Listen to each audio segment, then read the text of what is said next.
Good morning student, welcome to home science class. बच्चों, आज का हमारा टॉपिक रहेगा नवजात शिशु में क्रियात्मक विकास। प्रीवियस क्लास में हमने गर्भकालीन अवस्था में क्रियात्मक विकास पढ़ा था। गर्भकालीन अवस्था के बाद जन्म से लेकर 14 दिन तक की अवस्था जो है वो नवजात शिशु की अवस्था कहलाती है। इस समय में बालक क्या क्रियाएं करता है, कितनी उसके क्रियात्मकता में विकास होता है, उसके बारे में स्टडी हम नवजात शिशु की अवस्था में करेंगे। तो मुख्य रूप से इस समय जो बालक क्रियाएं करता है उसकी क्रियाओं का कोई उद्देश्य नहीं होता। वो क्रियाएं बिना किसी रीज़न के, बिना किसी उद्देश्य के निरर्थक की जाती हैं। बालक इस समय जो क्रियाएं करता है तो उसकी मांसपेशियों के अंदर भी कोई विकास नहीं होता है। उसके तंत्रिका तंत्र में, उसकी तंत्रिका कोशिकाओं में किसी भी प्रकार का विकास नहीं होता है। उनमें कोई कोऑर्डिनेशन नहीं होता है, समन्वय भी नहीं होता है, जिसके कारण बालक की क्रियाएं जो है वो बिना किसी रीज़न के होती हैं और साथ साथ वो क्रियाएं जो है बिना किसी उद्देश्य के और बिना किसी इफेक्ट के होती हैं। तो इस समय बालक जो क्रियाएं करता है उसे मुख्य रूप से 2 भागों में वर्गीकृत किया गया है। फर्स्ट है उसमें सामान्य क्रियाएं और विशिष्ट क्रियाएं। सामान्य क्रियाओं के अंदर वो क्रियाएं आती हैं बच्चों जो बालक को अगर हल्का सा हम टच करें, मतलब उसे कोई भी उद्दीपन दें तो वो अपनी पूरी बॉडी को मूव करने लग जाता है, पूरी बॉडी को हिलाने लग जाता है। जैसे कि अगर हम बालक की मुट्ठी को खोल लें, अगर हम उसके, क्योंकि आप सबको पता है कि छोटे बच्चे अपने दोनों हाथों को कस के बंद करके रखते हैं। अगर उसके एक हाथ की मुट्ठी को खोला जाए तो वो पूरे अपने शरीर को हिलाने लग जाता है और साथ साथ दूसरे हाथ की मुट्ठी को भी खोल लेता है। तो मतलब एक अगर हम उद्दीपन दें, उसके कहीं बॉडी में एक जगह पे टच करें तो जिससे अगर वो पूरी बॉडी को हिलाता है, पूरे शरीर उसका हिलता है, तो वो जो क्रियाएं होती हैं वो कहलाती हैं सामान्य क्रियाएं। नेक्स्ट आ जाती हैं विशिष्ट क्रियाएं।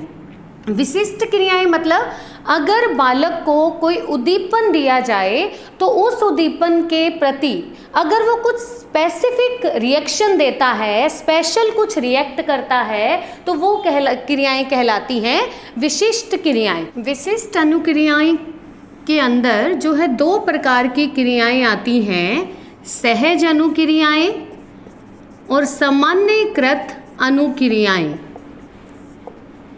नाम से पता चल रहा है सहज अनुक्रियाएं। सहज मतलब अपने आप होने वाली क्रियाएं। सहज मतलब अपने आप होने वाली क्रियाएं। ये क्रियाएं जो हैं ये ईश्वर की देन होती हैं, प्रकृति प्रदत्त होती हैं। इनके लिए बालक को कुछ सिखाने की आवश्यकता नहीं होती है। जैसे कि बालक अपने आप रोने लग जाता है, अपने आप चुप हो जाता है, उसको माँ का दूध पीना किसी ने नहीं सिखाया होता, वो अपने आप सकिंग की क्रिया जो है वो सीख कर आता है। छींकना, खांसना, ये जो क्रियाएं हैं ये सहज अनुक्रियाएं कहलाते हैं। इनके द्वारा बालक जो है हानिकारक वस्तुओं से अपनी रक्षा भी करता है। जैसे कि अपनी आईज़ को ब्लिंक करना, आँखों को बंद कर लेना। अगर तेज़ रोशनी हम उसकी आँखों पे डालें तो अपनी आँखों को बंद कर लेता है। बालक के अगर नाक में कुछ इरिटेशन होने लगे तो उसको छींक आ जाती है। बालक खांसता है, साथ साथ वो अगर उसके मुंह के अंदर, उसको लिप्स के अंदर हाथ को, फिंगर को या कोई भी चीज़ को टच कराया जाए तो उसको सक करने की कोशिश करता है, उसको चूसने लग जाता है। तो ये क्रियाएं जो होती हैं ये ईश्वर की देन है, वो अपने आप सीख कर आया होता है। वो क्रियाएं कहलाती हैं सहज अनुक्रियाएं। नेक्स्ट आ जाती हैं सामान्यीकृत अनुक्रियाएं। सामान्यीकृत अनुक्रियाओं के द्वारा बालक को अगर किसी पर्टिकुलर जगह पर टच किया जाए तो वो अपने पूरे शरीर को हिलाने लग जाता है। वो क्रियाएं कहलाती हैं सामान्यीकृत अनुक्रियाएं। तो हमारे सिलेबस में सहज अनुक्रियाओं के बारे में और अधिक डिटेल में अलग से टॉपिक दिया हुआ है, तो इसे हम और अधिक डिटेल में पढ़ेंगे। सहज अनुक्रियाओं में जो क्रियाएं आती हैं वो हैं मुख्य रूप से आँखों की पुतली की अनुक्रिया। आँखों की पुतली की अनुक्रिया जो है वो 12 घंटे बाद शुरू हो जाती है। बालक के जन्म के 12 घंटे बाद ये अनुक्रिया शुरू हो जाती है। अगर बालक की आंखों पर तेज रोशनी डाली जाए तो उसकी आईज ब्लिंक करने लग जाती हैं, या फिर रोशनी से अंधेरे में लाया जाए तो वो आईज को जो है वो उसकी पुतली का आकार बढ़ जाता है। तो ये जो क्रिया है ये सहज अनुक्रिया है। नेक्स्ट आ जाती है चूसने की सहज अनुक्रिया।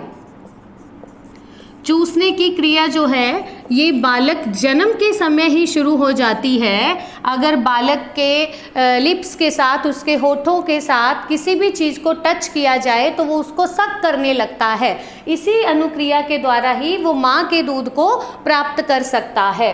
नेक्स्ट आ जाता है पैरों के तलवों की अनुक्रिया। पैरों के तलवों की अनुक्रिया। अगर बालक के पैरों को नीचे की तरफ टच किया जाए तो उसकी जो फिंगर्स हैं पैर की वो बिल्कुल खुल जाती हैं और बिल्कुल पंखे लाइक स्ट्रक्चर बना लेती हैं। वो अपनी उंगलियों को खोल लेता है, उसको लगता है कि कोई चीज़ उसे टच कर रही है, उसे उससे बचना है।